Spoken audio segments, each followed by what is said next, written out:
The Providence cut through the Atlantic like a blade through flesh, her hull groaning under the weight of human cargo. She was a slaver, one of hundreds that crossed the ocean in 1762, carrying stolen lives from the coast of West Africa to the sugar plantations of the New World.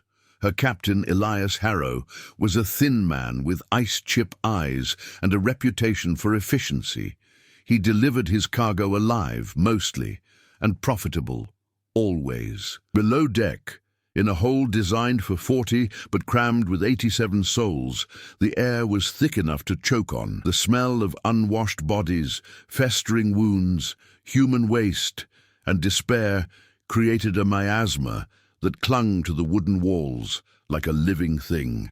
Men, women, and children lay shackled in rows so tight that turning over required a coordinated effort. The only light came from a single lantern swinging from a beam, casting shadows that danced like demons. Josiah lay near the starboard wall, his powerful frame folded into an impossible space. His wrists were raw and bleeding, where the iron cuffs bit into his skin, but he did not pull against them, not yet. He had been a blacksmith in his village of Okoro, a place the English maps refused to acknowledge. He had shaped metal with fire and hammer, had created tools that fed his people, weapons that protected them, art that honored the ancestors. Now he was cargo. Tell me in the comments which country you are from and what you thought of this story. And if this story made an impression on you, subscribe to the channel so you don't miss any future stories. Line item number 43 in Captain Harrow's ledger, valued at £32 sterling, but Josiah's eyes had not dimmed. While others wept or prayed or stared at nothing, he watched. He studied the pattern of the guards' rounds, the weakness in the beam where his chains were mounted, the rhythm of the ship as it rose and fell with the waves. He was not planning escape. That was impossible. He was planning survival. And survival, he had learned, required understanding your enemy's weaknesses before they understood your strength. The woman next to him, Amara, was barely 17. She had stopped crying days ago, her tears replaced by a hollow stare that saw nothing and everything. She reminded Josiah of his younger sister, taken by fever 3 years before the slavers came. He had promised himself he would protect people like her. He had failed in his village. He would not fail here. The days blurred together in the darkness. Twice a day the hatch would open and the captives would be forced onto the deck in small groups, made to exercise so their muscles wouldn't atrophy completely. The crew would throw buckets of seawater over them, washing away some of the filth but never the degradation. Josiah used these moments to study the ship's layout, to memorize the faces of the crew, to identify which sailors looked away in shame and which ones smiled. First Officer Dalton was one who smiled. He was a thick-necked brute with red-veined cheeks and breath that reeked of rum even at dawn.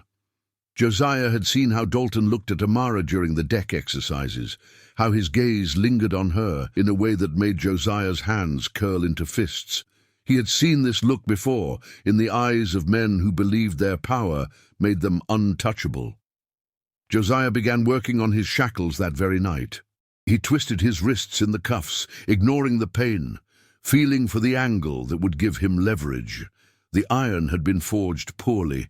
He could tell by the way it flexed slightly under pressure. Whoever made these chains had been rushed or careless, or both. It would take time, but time was something Josiah had in abundance.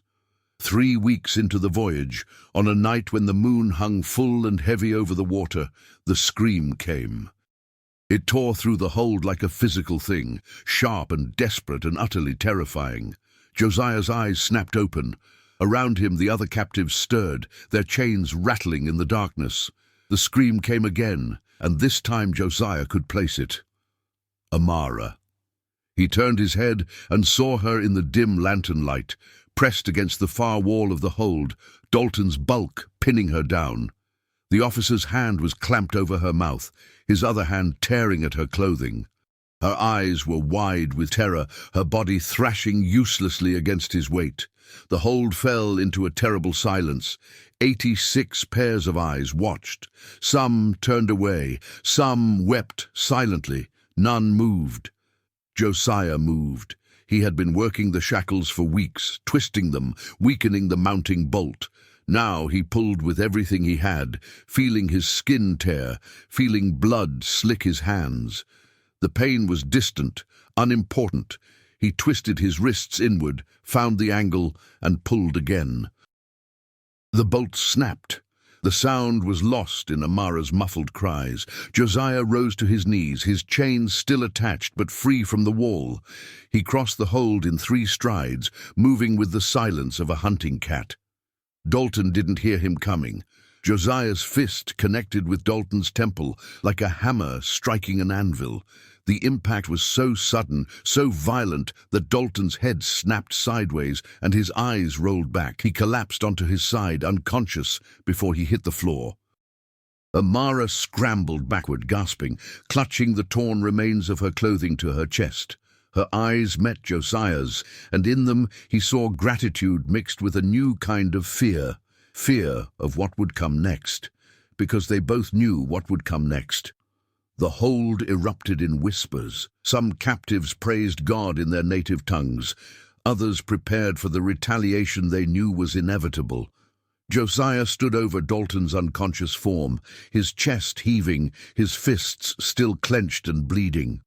He had perhaps 2 minutes before the crew realized something was wrong. He used them to speak. In the language of his people, he addressed the captives around him. "I do not ask you to fight. I do not ask you to follow me. I ask only that you remember.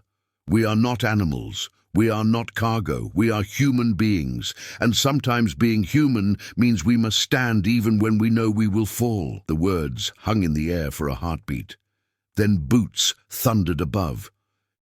The hatch flew open and lamplight flooded the hold. Captain Harrow descended the ladder, flanked by 4 armed sailors.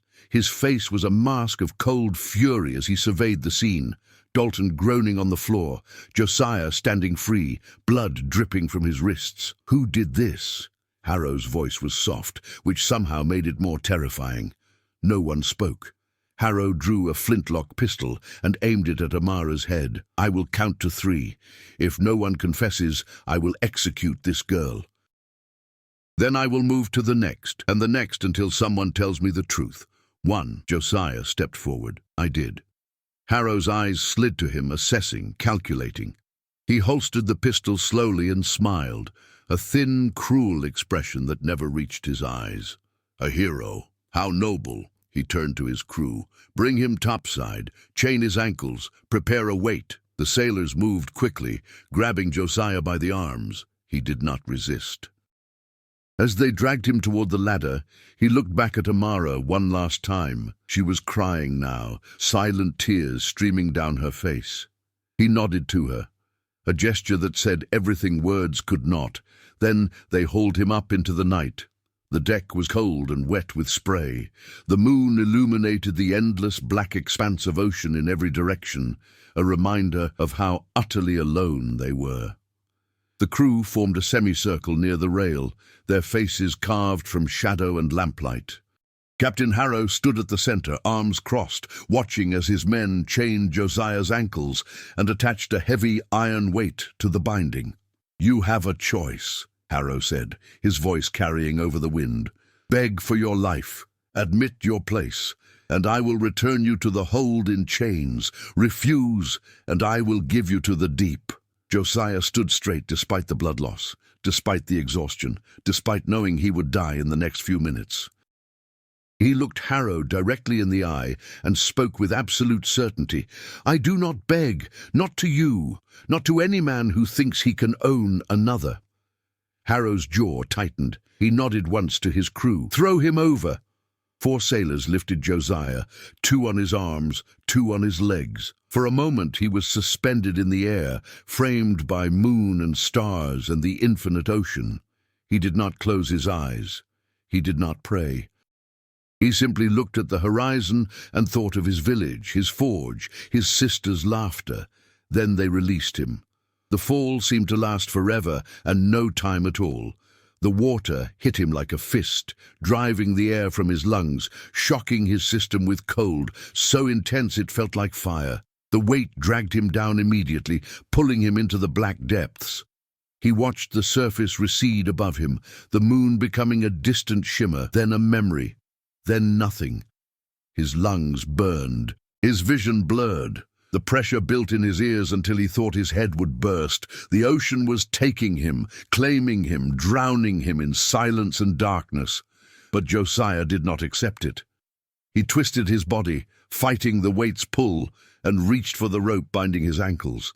His fingers, numb from cold and blood loss, fumbled against the knot. The weight dragged harder. He was 50 feet down now, maybe more, sinking into a place where light could not reach. His vision began to tunnel. His movements became sluggish. The ocean whispered to him to let go, to stop fighting, to sleep. No, Josiah's fingers found the knot. He pulled. Nothing. Pulled again. The rope shifted slightly. His lungs were screaming now, his body convulsing with the need to breathe. He had seconds left, maybe less.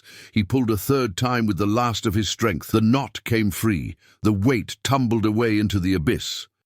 Josiah kicked upward, his arms cutting through water, his body begging for air. The surface seemed impossibly far. His consciousness began to slip.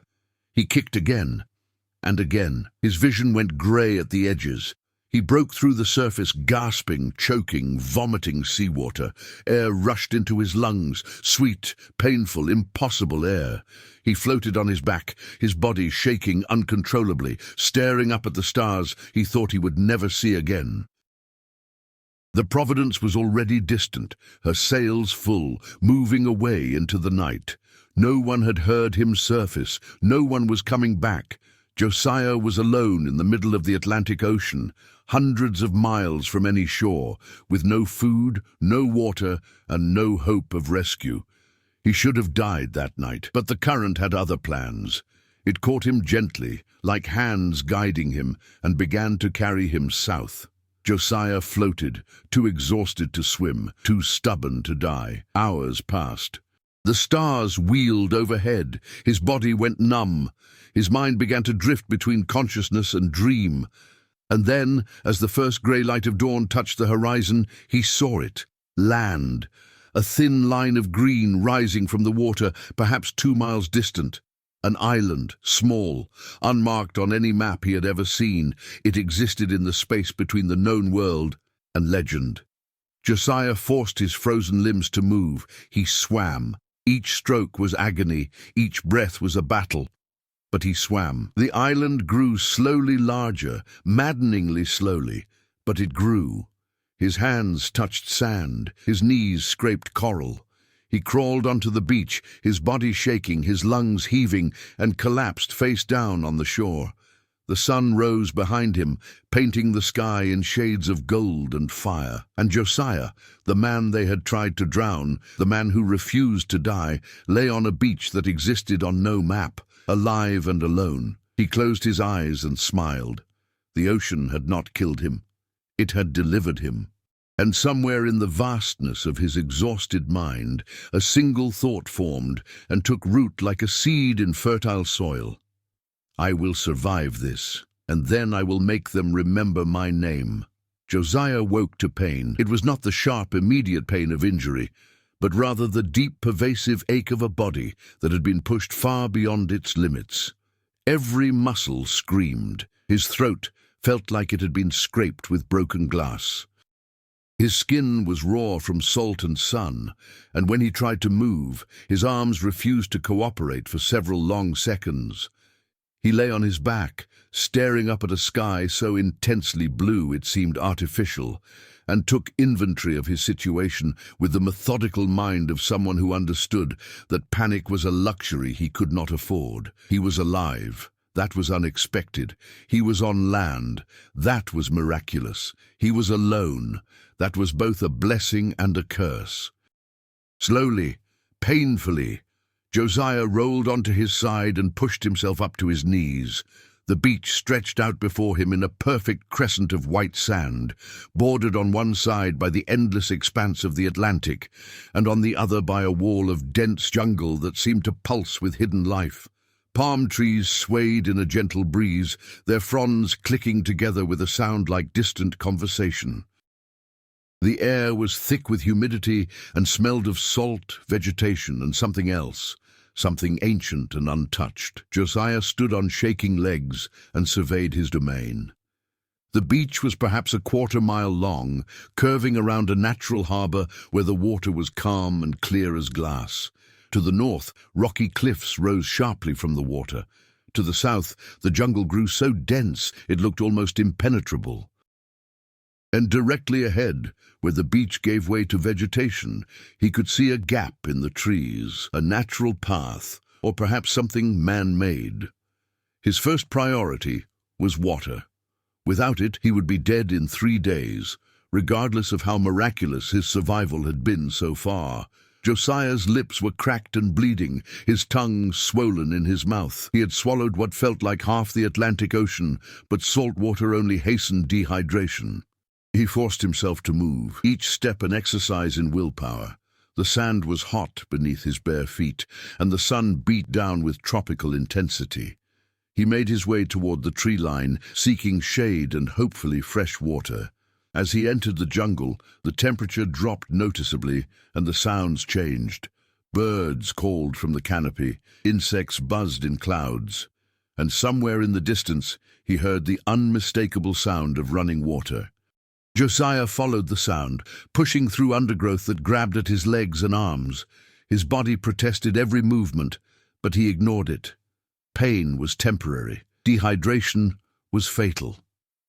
After perhaps 15 minutes of struggle, he emerged into a small clearing dominated by a rocky outcrop.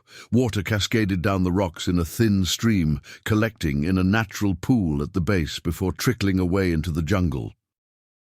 Josiah stared at it for a moment, hardly believing his luck, then stumbled forward and fell to his knees at the pool's edge. He cupped his hands and drank. The water was cool and clean and tasted like life itself. He drank until his stomach hurt, then sat back, gasping, water dripping from his chin. For the first time since being thrown overboard, he allowed himself to feel something other than grim determination.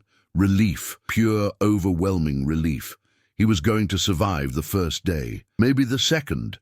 After that, he would figure things out as they came. Josiah spent the remainder of the day exploring his immediate surroundings and taking stock of what resources were available. The island was small, he estimated perhaps 3 miles across at its widest point, but densely vegetated. He found fruit trees, coconuts, though they were too high to reach without tools, what looked like wild bananas, and some kind of citrus that was sour but edible. He also discovered evidence that he was not the first human to set foot here. Near the beach, half hidden by undergrowth and decades of tropical growth, he found the remains of a structure. It was little more than a collapsed frame of driftwood and rotting timber, but it had clearly been built with purpose. A shelter of some kind, or perhaps a storehouse. Vines had claimed it, and termites had reduced much of the wood to hollow shells, but the basic shape was still visible. And next to the structure, partially buried in sand and soil, was a barrel. Josiah's heart quickened. He knelt beside it and began digging with his hands, ignoring the splinters that drove into his palms. The barrel was old, its wood swollen and cracked, but still intact. He worked the lid free with effort, his fingers prying at the edges until it finally popped loose. Inside, wrapped in oilcloth that had somehow survived, were tools. A rusted knife, its edge pitted but still potentially serviceable. A coil of rope, stiff and brittle but usable. A flint and steel that might still strike a spark. A tin cup with a dent in the side. And at the bottom, wrapped in additional layers of oilcloth, a small leather-bound journal. Josiah removed each item carefully, laying them out on the sand like treasures. In a very real sense they were. These simple tools represented the difference between a quick death and possible long-term survival. The journal was last. The leather was stiff and discolored, and the pages were yellowed and water-stained at the edges. But when he carefully opened it, the writing inside was still legible. The handwriting was educated but erratic, the letters sometimes neat and sometimes sprawling across the page, as if written in haste or distress. The first entry was dated June 14, 1741, 21 years ago. We ran aground in the storm 2 days past. The ship is lost, broken upon rocks we never saw coming. Of the crew of 40, only 7 reached shore. We buried 3 more this morning. The fever took them, or perhaps despair.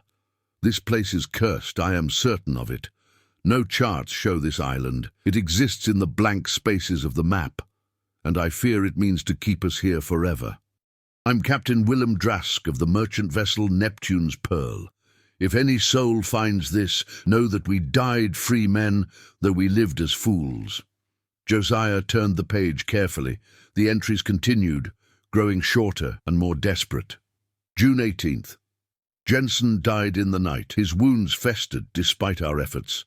We are now 4. June 22nd. Found the cave today.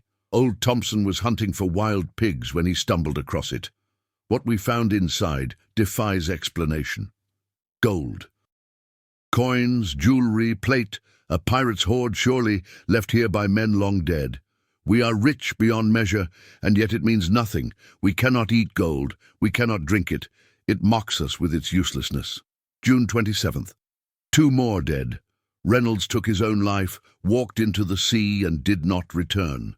Cooper succumbed to the fever. Thompson and I remain, but I see the madness in his eyes. I see it in my own reflection in still water. July 3rd. Thompson is gone. Whether he died or abandoned me, I do not know. I am alone now, truly alone. I have moved the gold to a safer place. Not that it matters. I will die here, and the gold will remain, a monument to futility. God has abandoned me. Or perhaps I abandoned him long ago, and this is my judgment. The final entry was dated July 10th, 1741, and consisted of only 1 word, written in letters so large they filled the entire page. Gold. Josiah closed the journal slowly, his mind working through the implications. A ship had wrecked here 21 years ago. The survivors had found hidden treasure, presumably left by pirates, and then they had died, one by one, driven mad by isolation and hopelessness. But they had left behind tools and a map of sorts in the journal entries. And somewhere on this island was a cache of gold. Josiah looked up at the jungle, at the sun sinking toward the horizon, at the vast ocean beyond. He thought about Captain Harrow and the Providence. He thought about Amara and the other captives in that reeking hold. He thought about his village, his forge, his sister, and then he thought about what gold could buy. Freedom, vengeance, justice. He stood, gathering the tools from the barrel, and spoke aloud to the empty beach. I will not die here. I will find your treasure, Captain Drask, and I will use it to make sure no one is ever thrown into the ocean again. The jungle seemed to listen, and the wind carried his words away across the water. Over the following weeks, Josiah established a rhythm of survival that would define his existence on the island. He used the knife to sharpen a spear from a straight branch, and with it he learned to fish in the shallows. The first dozen attempts resulted in failure, but Josiah was nothing if not patient. He studied how the fish moved, where they congregated, what times of day they were most active. By the end of the second week, he could reliably catch enough to feed himself. He constructed a proper shelter, using the techniques he had learned, watching the builders in his village. He selected a spot on slightly elevated ground near the freshwater spring, but not so close that flooding would be a concern. Using the knife and his hands, he cut palm fronds and flexible branches. He built a frame, then thatched the roof tightly enough to shed rain. It was crude but functional, and it kept him dry during the tropical storms that rolled through every few days. Fire was more challenging. The flint and steel from the barrel were old, and it took him dozens of attempts to produce a spark. When he finally succeeded, He nursed the tiny flame with such careful attention that his hands trembled. He fed it dry grass, then small twigs, then larger branches, until he had a proper fire burning. That night he cooked fish for the first time since arriving on the island, and the taste of cooked food almost brought him to tears. But survival was only part of his mission. The other part required finding the gold. Josiah spent hours reading and rereading Drask's journal, trying to extract clues from the desperate, rambling entries. The captain had mentioned a cave. Thompson had been hunting wild pigs when he found it. There were references to the Skull Rock and the Split Palm and the place where water runs upward, descriptions that might have been landmarks or might have been the delusions of a dying man. Josiah decided to explore systematically. He divided the island into sections in his mind and methodically searched each one. He climbed rocky outcrops. He waded through swamps. He pushed through thorn bushes that tore at his skin. He found the remains of the wrecked ship on the northern shore, her timbers scattered among the rocks like the bones of a great beast. He found what might have been graves, though the jungle had long since reclaimed them, and on the 18th day he found the cave. It was hidden behind a curtain of vines on the eastern side of the island, where rocky cliffs met dense jungle. The entrance was narrow, barely wide enough for a man to squeeze through, and partially concealed by a boulder that looked like a skull when viewed from a certain angle. Josiah stood before it, machete in hand.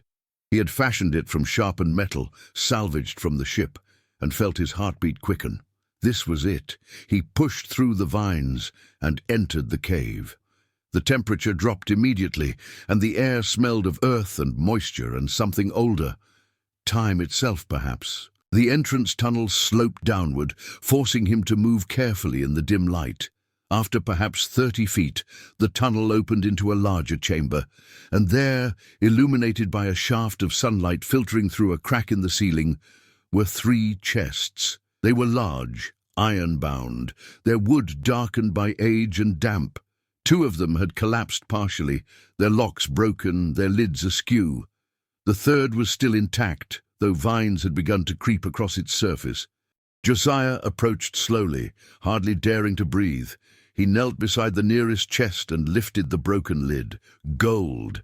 The interior was filled with coins, Spanish doubloons, Portuguese escudos, English sovereigns, jumbled together in a glittering heap. There were also jewelry pieces, rings set with precious stones, necklaces of gold chain, ornate goblets, ceremonial plates. It was a dragon's hoard, a pirate's dream, a fortune beyond the comprehension of most people who lived and died without ever seeing so much wealth in one place. Josiah picked up a single coin and held it up to the light. It was heavy, real, undeniably valuable. He turned it over in his palm, studying the worn inscriptions, and then he began to laugh. It started as a chuckle, then grew into full-throated laughter that echoed off the cave walls.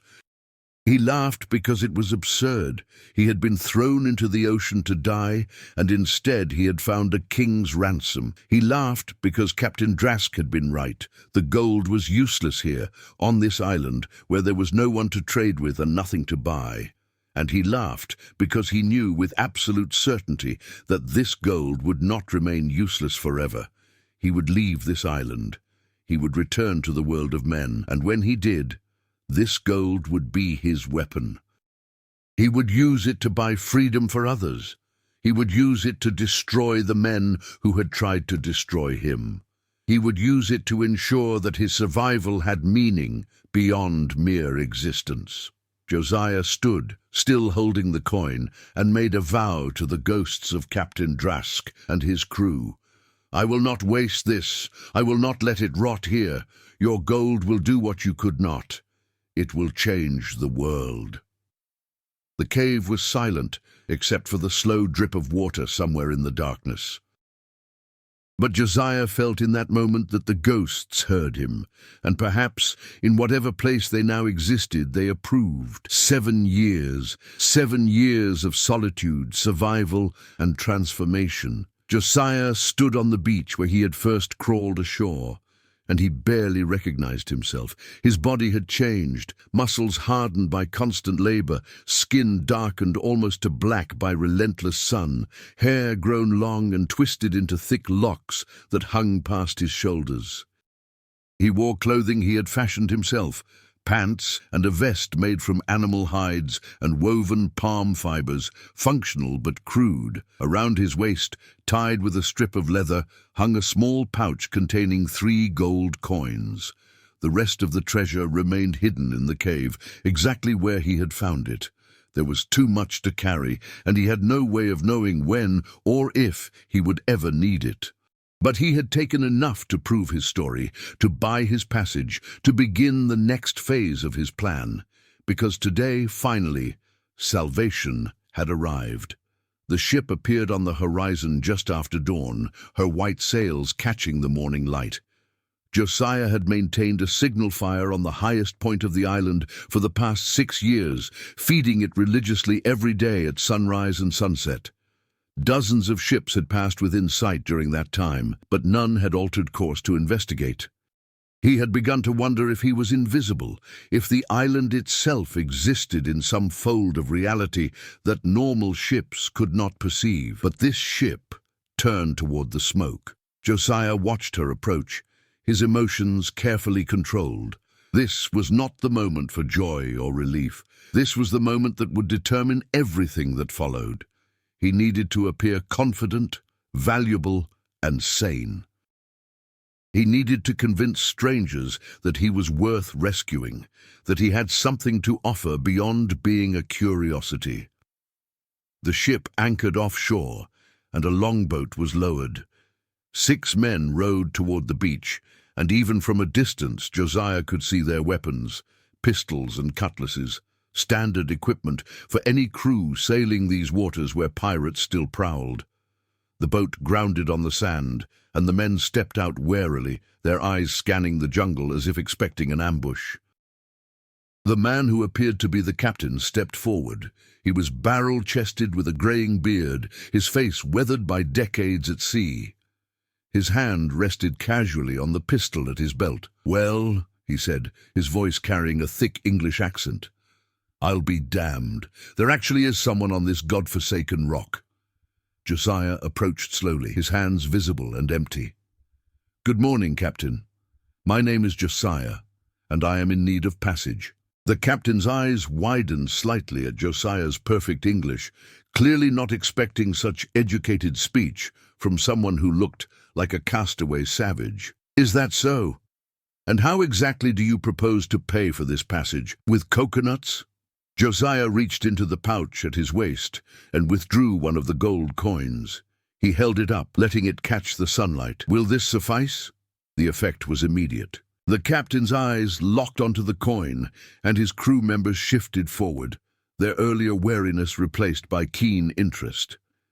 The captain stepped closer, squinting at the coin, then looked up at Josiah with new respect and new caution. "Where the hell did you get that?" "I found it here. There's more. If you're interested in a business arrangement." The captain studied him for a long moment, clearly wrestling with competing impulses, greed, suspicion, and pragmatic calculation. Finally, he extended his hand. "Captain William Harland of the HMS Constance, and yes, I believe we can come to an arrangement." Josiah shook his hand firmly. "Then let's discuss terms." 3 days later, the Constance sailed into Port Royal, Jamaica, carrying her unusual passenger. Josiah stood at the rail as the city came into view, a sprawling collection of buildings pressed between mountains and sea, her harbor crowded with ships of every description. The air smelled of salt, spices, rotting fish, and human habitation. The sounds of commerce drifted across the water, sailors shouting, merchants haggling, music and laughter from dockside taverns. It was overwhelming after 7 years of silence, and it was exactly what Josiah needed. Captain Harland had proven to be a reasonable man, motivated by profit, but not unnecessarily cruel. Josiah had negotiated passage in exchange for 3 gold coins and information about the island's location. Though he had been vague about exact coordinates, he needed to maintain some leverage, some secrets. Harland had agreed, recognizing that a man who had survived 7 years alone was not to be underestimated. During the 3-day journey, Josiah had pumped the crew for information about the current state of the Caribbean. He learned that the slave trade was still robust, that the plantations were hungry for labor, that men like Captain Elias Harrow still plied their terrible trade with impunity. He learned that Port Royal was a nexus of commerce, both legal and otherwise, and that a man with gold and determination could accomplish a great deal here. He also learned through careful questioning that the Providence had been seen in these waters as recently as 2 months ago. Harrow was still alive, still operating, still throwing men and women into chains. Perfect. The Constance docked, and Josiah bid farewell to Captain Harland with genuine gratitude. "You saved my life, Captain. I won't forget that," Harland grinned. "You paid handsomely for the privilege, but I'll admit, I'm curious to see what happens next. You've got the look of a man with a purpose." "I do." "Is it the kind of purpose that ends with you hanging from a gibbet?" Josiah smiled slightly. "That depends on whether I succeed." He stepped onto the dock and disappeared into the crowd, leaving Harland shaking his head and muttering about crazy passengers. Port Royal was exactly the kind of city Josiah needed. Chaotic, corrupt, and full of people willing to look the other way for the right price. He spent the first week simply observing, learning the rhythms of the streets, identifying the power structures. He stayed in a cheap boarding house run by a freed slave named Samuel, a cautious man who asked no questions and forgot faces quickly. Samuel ran what he called a safe house, though he never said safe from what. Josiah quickly realized it was a way station for escaped slaves and freed people trying to build new lives. The clientele was mixed. Some had bought their freedom legally, some had escaped from plantations, and some, like Josiah, had stories too complicated to fit into simple categories. On his 8th night in Port Royal, Josiah sat in Samuel's common room, nursing a cup of rum and listening to the conversations around him. A group of dock workers discussed ship movements. 2 women whispered about which plantations were hiring freed labor. A young man showed off scars on his back and talked about revenge. "You're new here," a voice said beside him. Josiah turned to find Samuel himself settling into the chair next to him. The older man had a way of appearing silently despite his size. "I am," Josiah acknowledged, "and you're looking for something or someone. How do you know?" Samuel smiled slightly. "Because everyone who comes here is looking for something. Freedom, revenge, redemption." "Which one is yours?" Josiah considered the question. "All 3, perhaps." "That's ambitious." Samuel leaned back, studying him. "You have the look of a man who's seen hard things, harder than most. I was thrown overboard by a slaver captain. I survived 7 years on a deserted island, and now I'm back to ensure he regrets leaving me alive." The statement was delivered matter-of-factly, without boasting or embellishment. Samuel's eyes widened slightly, then he nodded slowly. "Captain Harrow's Providence." Josiah's head snapped toward him. "You know him? Everyone in Port Royal knows him. He's well connected. Friends in the Royal Navy, friends in the governor's mansion, friends among the plantation owners. He's untouchable through conventional means." "Then I'll use unconventional means." Samuel was quiet for a moment. Then he leaned forward, his voice dropping. "There are others who would help you. People who have been hurt by Harrow. People who want to see him brought down but lack the resources or courage to act. If you're serious, truly serious, I can introduce you to them. I'm serious. It won't be easy, and it might get you killed." Josiah met his eyes. "I've already died once, Samuel. It didn't take." Samuel laughed, a genuine sound of surprised delight. "I think I'm beginning to like you, Josiah. Come back tomorrow night. We'll talk strategy." The next week was spent in careful planning. Samuel introduced Josiah to his network, a loose coalition of freed slaves, sympathetic dock workers, disillusioned sailors, and a few reformed pirates who had grown sick of the cruelty they witnessed. They met in back rooms and darkened warehouses, speaking in whispers about justice and vengeance. Josiah learned that Harrow's Providence was currently docked in Bridgetown, Barbados, undergoing repairs. He learned that Harrow had grown complacent over the years, his success breeding arrogance. He learned that the captain had enemies, rival slavers who resented his monopoly on certain routes, plantation owners who felt cheated by his prices, and a growing abolitionist movement that wanted all slavers brought to justice. But most importantly, Josiah learned patience. His instinct was to sail immediately to Barbados and confront Harrow directly, but Samuel counseled caution. "Harrow is protected by power and wealth," Samuel explained during one of their meetings. "Attack him directly and you'll be crushed. But power and wealth are fragile things. They depend on reputation, on relationships, on trust. Undermine those foundations, and even the strongest structure will collapse. You're saying we should destroy his reputation. I'm saying we should make him radioactive, make it so that associating with him becomes dangerous. Turn his friends into enemies, cut off his supply lines, his customers, his safe harbors. Reduce him to nothing before we strike the final blow."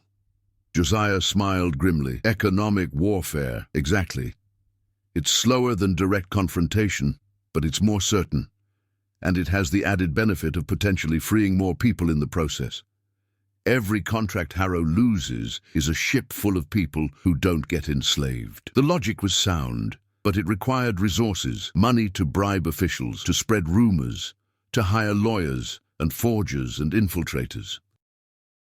Josiah thought about the cave on his island, about the chests of gold sitting untouched in the darkness. "I have resources," he said. "Significant resources. But they're on the island where I was stranded." Samuel raised an eyebrow. "How significant?"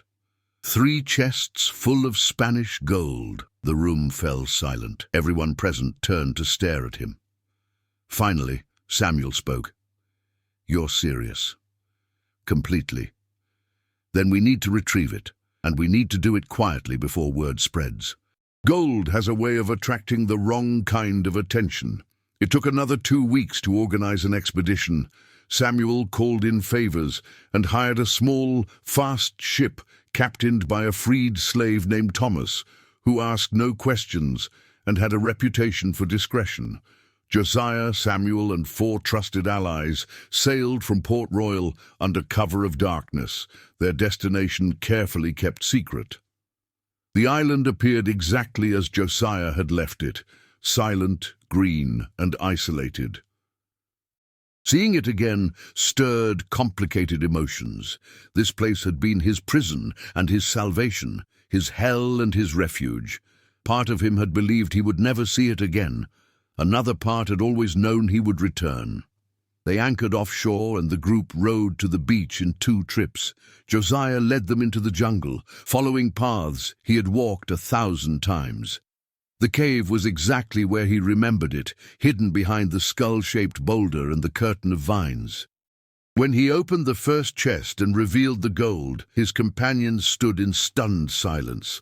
"Mother of God," Thomas whispered, "you weren't exaggerating." "No," Josiah agreed, "I wasn't." They worked quickly, transferring the gold from the chests to canvas sacks they had brought for the purpose. It took 3 trips to ferry everything to the ship. By the time the sun set, the cave was empty except for the skeletal remains of the chests themselves. As they sailed away from the island, Josiah stood at the stern, watching it recede into the distance. He wondered if he would ever see it again, and if so, under what circumstances. "Goodbye, Captain Drask," he murmured. "Your gold is going to change the world. I hope that brings you peace." The wind carried his words away, and the island disappeared into the gathering darkness. Bridgetown, Barbados, was smaller than Port Royal, but no less brutal in its commerce. The harbour bristled with masts, the docks swarmed with labourers, and the market squares echoed with the sounds of buying and selling, including the buying and selling of human beings. Josiah walked through it all with controlled fury, his hands clenched at his sides, his face carefully neutral. He had money now, real money, the kind that opened doors and loosened tongues. He had allies who knew the city's underbelly. And he had a plan that had been refined over weeks of careful discussion with Samuel and the network. They would not attack Harrow directly. Instead, they would dismantle his operation piece by piece, turning his assets into liabilities, his friends into enemies, his reputation into ash. The campaign began subtly. Josiah used his gold to hire lawyers, the kind who specialized in finding legal technicalities and exploiting contractual loopholes. They began filing complaints against Harrow on behalf of anonymous clients, alleging contract violations, unpaid debts, and unsafe shipping practices. None of the complaints were serious enough to land Harrow in prison, but they tied him up in legal proceedings that consumed time and money. Simultaneously, Josiah's allies began spreading rumors. Dock workers whispered that Harrow's ships were unseaworthy. Tavern conversations turned to speculation about Harrow cheating his business partners. Anonymous letters arrived at the homes of Harrow's clients, suggesting that he was planning to increase his prices dramatically or that he had lost several shipments to unexplained circumstances. Were the rumors true? Some were, some weren't. It didn't matter. Reputation was built on perception, and perception was remarkably easy to manipulate when you knew how. Within 3 weeks, 2 of Harrow's major clients had cancelled their contracts, citing concerns about reliability. A third began demanding proof of insurance and threatening legal action over minor delays. Harrow's ship, the Providence, sat in harbour longer than planned because suppliers suddenly became hesitant to extend credit. Josiah watched from the shadows, carefully staying out of sight. He had changed his appearance as much as possible, cutting his hair shorter, shaving his beard, wearing the clothes of a merchant rather than a castaway. He was just another face in the crowd, unremarkable and unnoticed, but he was always watching. He saw Harrow's increasing frustration. He saw the captain drinking more heavily, his temper growing shorter. He saw First Officer Dalton, older and fatter now, still swaggering through taverns, but with less confidence than before. And when the moment was right, Josiah struck more directly. The Providence had been in harbour for nearly 2 months, undergoing repairs that should have taken weeks. The delays were not accidental. Josiah had paid the shipwright to work slowly, to discover additional problems that needed addressing, to order materials that mysteriously never arrived on time. Harrow was hemorrhaging money and patience. One night, as the captain slept in his cabin aboard the Providence, a small boat approached silently from the direction of the shore. 3 figures climbed aboard: Josiah, Samuel, and a young freedman named Marcus, who had once been a powder monkey aboard a Royal Navy ship and knew his way around explosives. They moved through the ship like ghosts, their footsteps masked by the creaking of wood and the slap of waves against the hull. The guards on deck were supposed to be alert, but they had been drinking, rum laced with laudanum, courtesy of a sympathetic tavern keeper who had been well paid for his cooperation. Marcus made his way to the powder magazine while Josiah and Samuel kept watch. The plan was not to destroy the ship. Too many innocent people could be hurt, but to send an unmistakable message. Marcus placed a small charge, carefully calculated to cause visible damage without sinking the vessel. He lit the fuse, and the 3 men slipped over the side and into their boat, rowing away into the darkness. The explosion came 5 minutes later, a muffled boom that echoed across the harbour, followed by shouts and the orange glow of fire. The Providence's crew scrambled on deck in various states of dress, some thinking they were under attack, others convinced the ship had been struck by lightning. Harrow emerged from his cabin in his nightclothes, screaming orders, his face purple with rage. And carved into the mainmast, visible in the firelight for all to see, was a single word: Josiah. The name spread through Bridgetown like wildfire. Josiah, the man who survived, the ghost from the sea. The stories grew with each telling. Some said he was 7 feet tall and made of iron. Others claimed he could walk on water and command the waves. A few swore he was already dead and had returned as a vengeful spirit to punish those who trafficked in human souls. Harrow knew better. He knew Josiah was alive, human, and hunting him, and he was terrified. The captain posted guards around the Providence day and night. He stopped going ashore unless accompanied by armed escorts. He jumped at shadows and saw threats in every unfamiliar face. His crew began to desert. First one man, then 3, then half a dozen. No amount of money could convince them to stay aboard a cursed ship. And through it all, Josiah remained invisible, a phantom orchestrating events from the shadows. But he was not content with psychological warfare alone. He wanted Harrow to understand, viscerally and completely, what it felt like to lose everything. So he struck at the one thing Harrow valued above all else, his cargo. The Providence was scheduled to take on a new shipment of captives, 80 souls purchased from slavers on the African coast, transported across the Atlantic in another ship, and now waiting in a warehouse on the edge of Bridgetown to be loaded aboard for transport to Charleston. Josiah had known about the shipment for weeks. He had allies watching the warehouse, tracking the guards, mapping the schedule, and on the night before the captives were to be loaded, he acted.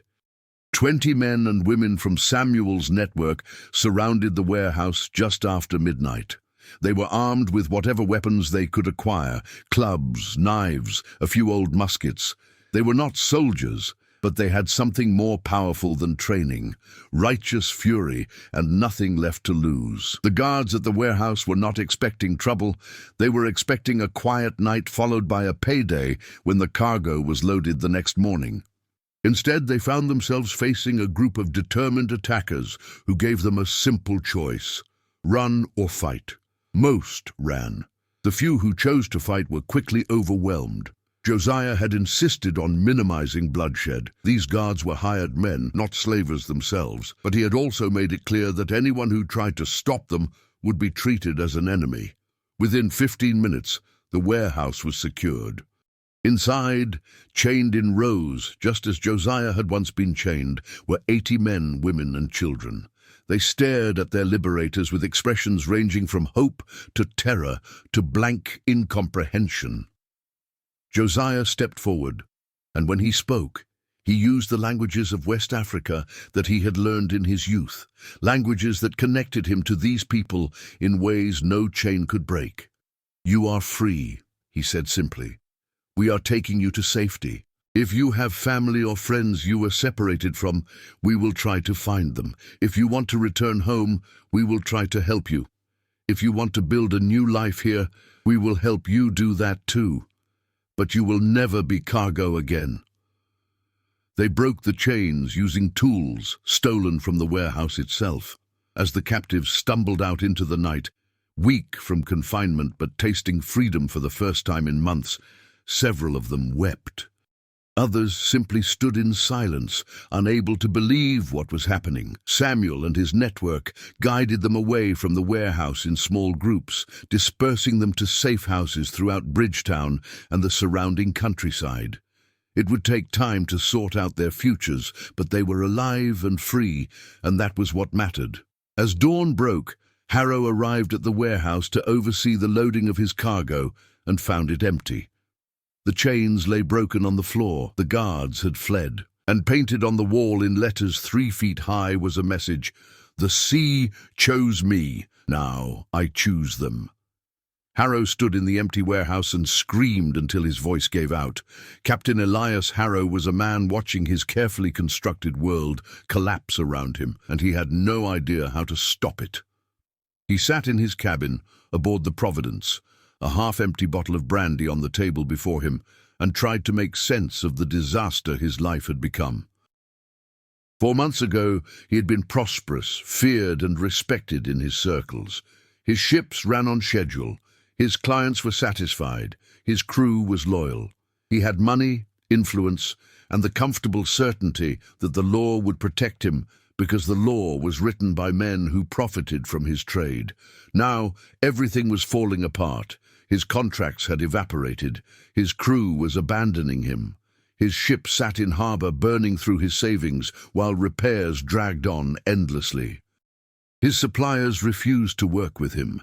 His reputation was in ruins, and the people he had paid for protection, the colonial officials, the naval officers, the wealthy planters, had suddenly become unavailable when he needed them most. All because of one man. One man he had thrown into the ocean 7 years ago, certain he would never be heard from again. Josiah. The name haunted him. It appeared in his nightmares. He saw it carved into wood, painted on walls, whispered by strangers in crowds. The ghost from the sea, they called him. The man the ocean chose, the avenger who could not be killed. Harrow took another drink, his hand shaking. He was not a superstitious man. He had always prided himself on his rational, calculating mind. But recent events had shaken his certainty. How else could one explain the systematic destruction of everything he had built?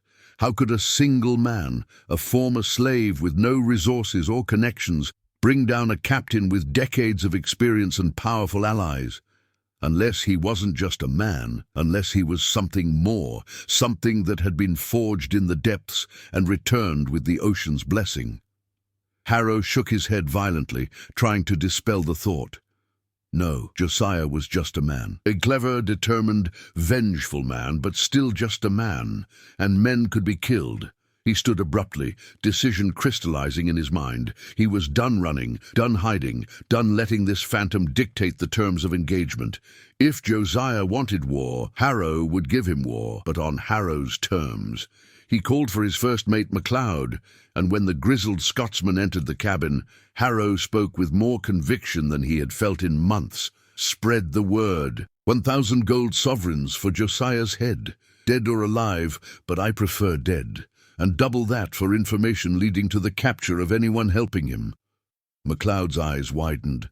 Captain, that's a fortune. It'll bankrupt us. We're already bankrupt. Harrow snarled. Our reputation is destroyed. Our clients are gone. Our crew has deserted. What exactly do we have left to lose? He leaned forward, his voice dropping to a dangerous whisper. I will not be driven from the sea by a slave I tried to drown. I will kill him, even if it costs me everything. Do you understand? MacLeod nodded slowly. Aye, Captain. I'll spread the word. The bounty was posted in every port from Barbados to Jamaica within a week. 1,000 gold sovereigns was an extraordinary sum, enough to buy a small ship or set up a man for life. It was the kind of money that made even loyal friends consider betrayal, that turned neighbors into informants, that transformed ordinary citizens into bounty hunters. Josiah heard about it from Samuel the same day the notices went up in Bridgetown. This changes things, Samuel said, his face grave. They were meeting in the back room of a sympathetic tavern-keeper's establishment, a place where they could talk without being overheard. That kind of money will bring every mercenary and fortune-seeker in the Caribbean looking for you. You need to leave Barbados. Today. Josiah shook his head. Not yet. Are you mad? They'll tear this city apart trying to find you. Let them. We're close, Samuel. Harrow is desperate, which means he's dangerous, but it also means he's vulnerable. One more push and he'll collapse completely. Josiah leaned forward, his voice intense. We've freed almost 200 people in the past 3 months.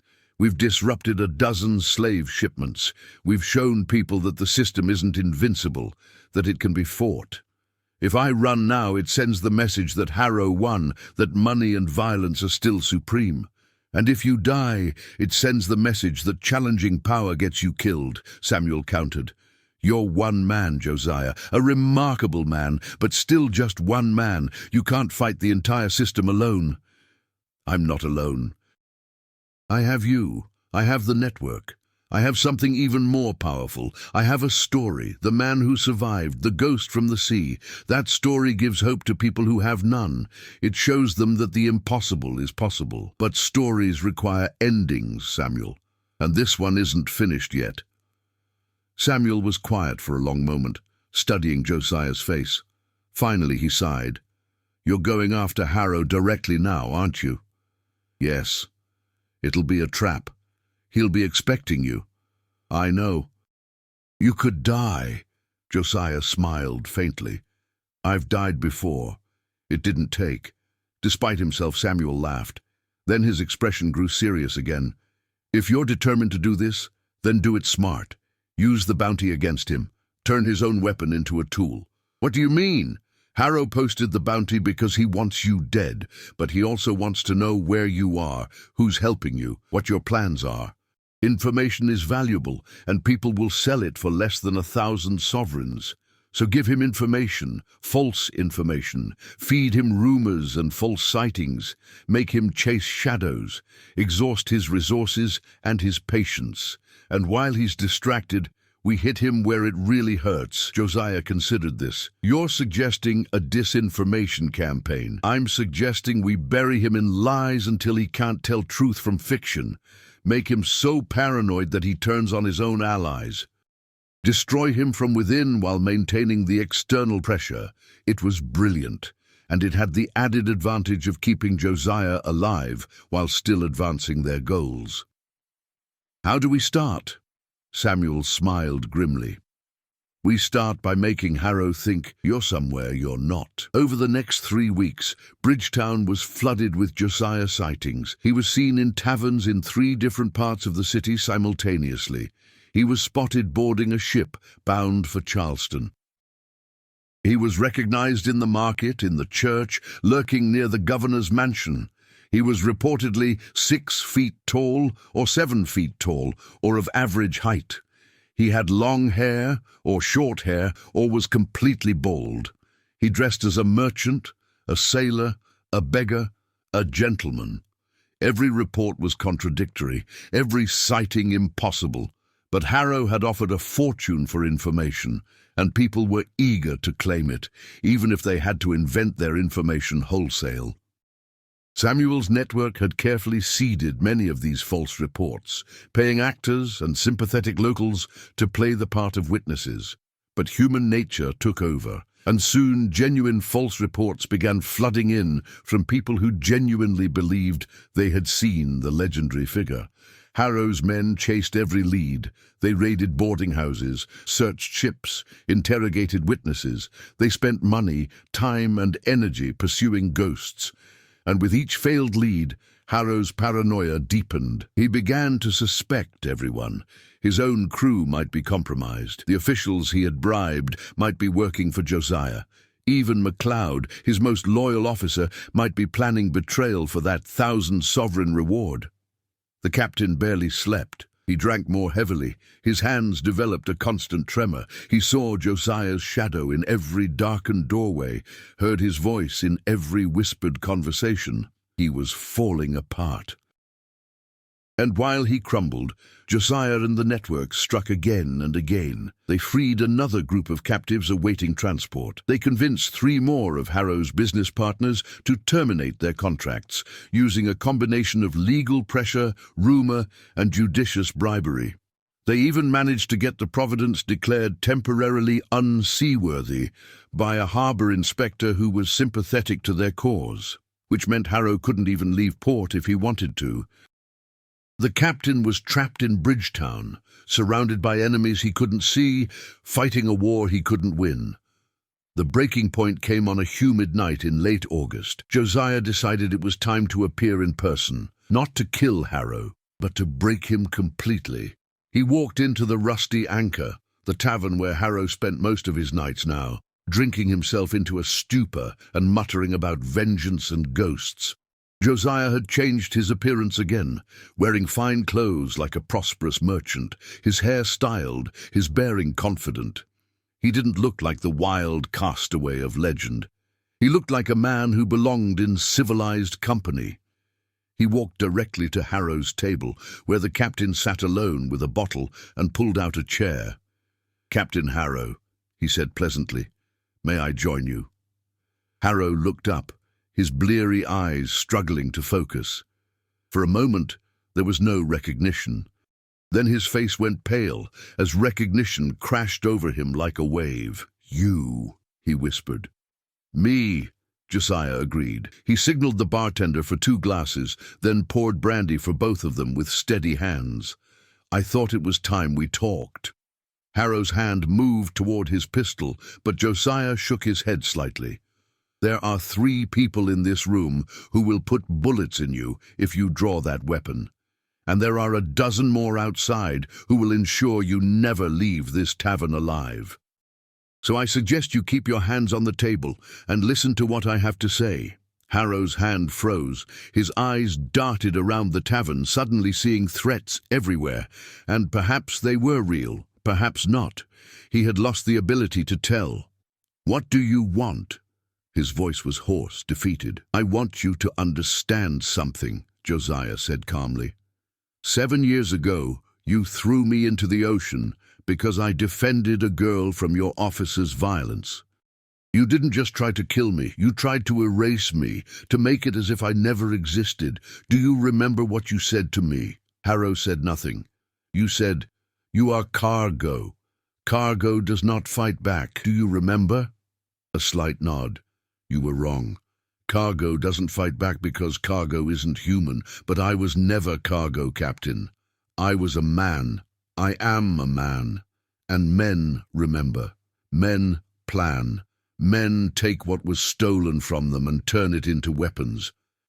Josiah took a sip of his brandy, his eyes never leaving Harrow's face. "I survived that ocean, Captain. I survived 7 years on an island that doesn't exist on maps. I found treasure. I built alliances. I learned patience. And I came back not to kill you, though I could have done that 100 times by now, but to show you that you built your empire on sand, and sand cannot stand against the tide." He leaned forward. "Your reputation is destroyed. Your business is ruined. Your clients have abandoned you. Your crew has deserted. You're drinking yourself to death in a tavern, jumping at shadows, seeing enemies everywhere. And the worst part, Captain, is that I barely had to touch you. You destroyed yourself. All I did was push gently, and your entire world collapsed." Harrow's face had gone from pale to red, rage and humiliation warring with fear. "So what now? You gloat? You humiliate me further?" "No," Josiah said quietly. "Now I give you a choice. The same choice you gave me 7 years ago, but with better odds. You can leave. Sell the Providence for whatever you can get. Take your remaining money and disappear. Start over somewhere far from here with a new name and a new trade. Or you can stay and keep fighting, and I will ensure that you lose everything, including your life." He stood, placing a gold coin on the table. "That's for the brandy, and for your passage out of my ocean." Then he turned and walked out of the tavern, leaving Harrow sitting alone with his demons and his choices. 3 days after the confrontation in the tavern, the Providence sailed out of Bridgetown Harbor with a skeleton crew and a captain who looked 20 years older than he had 6 months before. Elias Harrow stood at the rail, watching Barbados recede into the distance, and knew he would never return. He had sold his ship to a merchant trader for a fraction of its value. He had settled his debts with what remained of his savings. He had dismissed MacLeod and the few crew members who had stayed loyal to the end. And then he had boarded a passenger vessel bound for New York, traveling under an assumed name, with nothing but a single trunk of belongings and the hollow certainty that his life, as he had known it, was over. Josiah watched from the harbor wall as the ship departed. Samuel stood beside him, along with several members of the network who had helped bring this moment to fruition. "Do you think he'll really stay away?" Samuel asked. "I think he'll try to rebuild somewhere else," Josiah replied. "But he'll never have power again. We've taken that from him. And even if he tries to return to the slave trade under a new identity, there are people watching now. People who know what to look for. The network is spreading, Samuel. Beyond Barbados, beyond Jamaica. The story of what we did here is already being told in Charleston, in Savannah, in New Orleans." "The story of what you did," Samuel corrected gently. "Don't sell yourself short. You're the reason any of this was possible." Josiah shook his head. I was the catalyst, maybe. But the network did the work. The freed people who risked their lives to shelter escaped captives. The dock workers who sabotaged shipments, the lawyers who found legal loopholes, the tavern keepers and merchants who closed their doors to slavers. They're the real heroes of this story, Samuel. I just gave them a reason to believe change was possible. Samuel smiled. That's more powerful than any weapon, you know. Belief, hope. The idea that one person can make a difference, which means everyone can make a difference. They stood in companionable silence for a moment, watching the ships move in and out of the harbor. Finally, Samuel spoke again. So what now? You've accomplished what you set out to do. Harrow is gone. The Providence is no longer a slaver. You've freed hundreds of people. You could retire, enjoy your remaining gold, live peacefully. Josiah turned to look at him, and Samuel saw in his eyes the same fierce determination that had carried him through 7 years of isolation and months of careful warfare. Now we expand the network. Now we take what we learned here and apply it elsewhere. Now we show the world that the slave trade isn't invincible, that it can be disrupted, dismantled, destroyed. He paused, then added quietly, and now we find the others.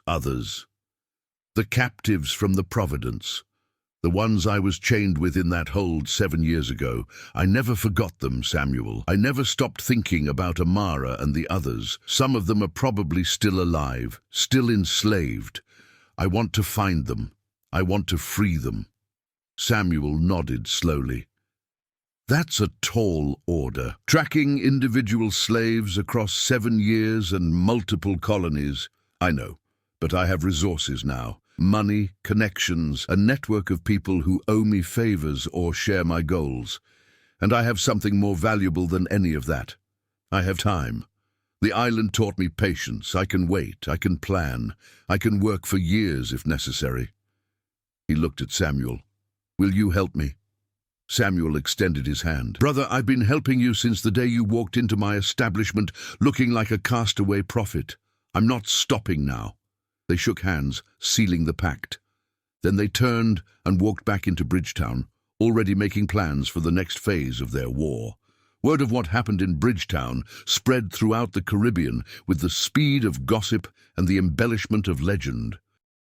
The story grew in the telling, acquiring details that were sometimes true and sometimes fanciful, but always compelling. They said a man named Josiah had been thrown into the ocean and survived. They said he spent 7 years on an enchanted island and returned with pirate gold. They said he couldn't be killed because the sea had chosen him. They said he freed hundreds of slaves and drove a powerful captain into exile without firing a shot. The slavers heard the stories and grew nervous. The plantation owners heard them and tightened security. The colonial officials heard them and began looking over their shoulders. But the enslaved people heard the stories and felt something they had almost forgotten: hope. In the fields and the holds and the auction blocks, they whispered the name Josiah like a prayer. They told his story to each other in the darkness, a story that said resistance was possible, that the system could be beaten, that one person could make a difference. And some of them, the brave ones, the desperate ones, the ones who had nothing left to lose, began to act on that hope. They escaped. They rebelled, they sabotaged, they organized, they built their own networks, inspired by the example of the man who had refused to die. The system of slavery was far from defeated. It would continue for decades more, supported by law and custom and economic interest.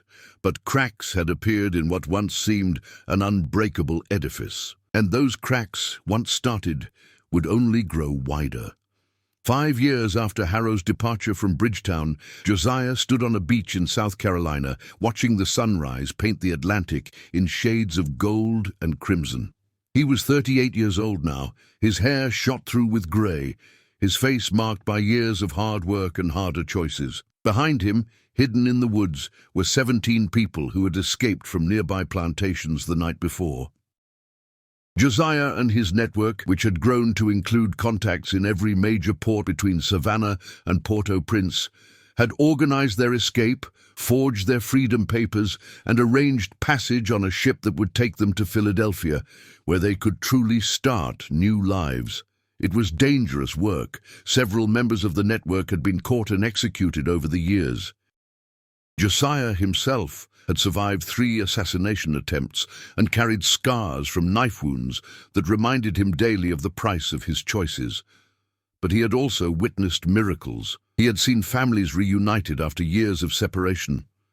He had seen children born into freedom who would never know the weight of chains. He had seen the network spread beyond anything he had imagined, with cells operating independently, inspired by his example, but no longer dependent on his leadership. And 6 months ago, in a moment that still made his throat tight when he thought about it, he had found Amara. She was living in Charleston, a freed woman who had purchased her own liberty years before and now ran a boarding house that served as a safe station for the network. When Josiah walked into her establishment and said her name, she had stared at him for a long moment, disbelief and recognition warring on her face. Then she had embraced him, weeping, and said the words that made everything worthwhile. "I knew you would survive. I knew you would come back. I told them, but no one believed me. I knew." They had talked for hours, sharing stories of the years since that terrible night on the Providence. She told him about the auction block in Barbados, where she had been sold, about the plantation where she had worked for 3 years before her mistress, a woman with an abolitionist conscience, had freed her in her will. She told him about the boarding house, about the escapes she had facilitated, about the network she had built without even knowing it was connected to his. "We all heard the stories," she had said. "The man the sea chose, the ghost who freed the captives. I didn't know it was you until just now, but somehow I'm not surprised. You always had fire in your eyes, even in that hold. I'm just glad you survived to use it." Now, watching the sunrise on this South Carolina beach, Josiah thought about that fire. It had kept him alive on the island. It had sustained him through the campaign against Harrow. It drove him still, pushing him to take risks, to help one more person, to strike one more blow against the system. But he was tired. Bone-tired in a way that sleep couldn't fix. He wondered sometimes if he would live to see slavery abolished completely, or if he would die in this struggle that seemed to have no end. And then he would remember the faces of the people he had helped, the children who would grow up free, the families reunited, the hope kindled in places where hope had seemed impossible. That was worth any price. One of the escaped slaves, a young man named Daniel, who reminded Josiah of himself at that age, approached cautiously. "Mr. Josiah, the ship captain says we need to leave soon. The tide is changing." Josiah nodded. "Tell them I'll be there in a moment." Daniel hesitated. "Sir, I wanted to thank you. I know you don't like thanks, but I needed to say it anyway. What you've done for us, I don't have words." "You don't need words," Josiah replied gently. "Just live well. Live free. And when you can, help someone else find their freedom. That's all the thanks I need." Daniel nodded and hurried back toward the woods. Josiah took one more moment to look at the ocean, the same ocean that had tried to kill him, and instead had made him into something more than he had been. He thought about Captain Drask, dying alone on that island with his useless gold. He thought about the pirate who had left that treasure in the first place. He thought about all the unnamed people who had been thrown into these waters, who had drowned in the Middle Passage, whose bones littered the ocean floor.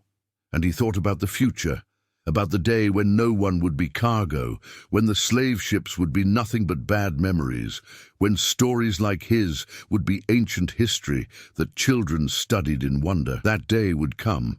He might not live to see it, but it would come. And until then, he would keep fighting. He turned his back on the ocean and walked toward the woods, toward the people waiting for him, toward the ship that would carry them to freedom. Behind him the sun rose higher, burning away the darkness, promising a new day. And somewhere in the distance, carried on the southern wind, there was a sound like the ocean whispering its approval, a sound that might have been waves or might have been something more, a voice, calm and proud and unbroken. They made me their slave. The sea made me their master.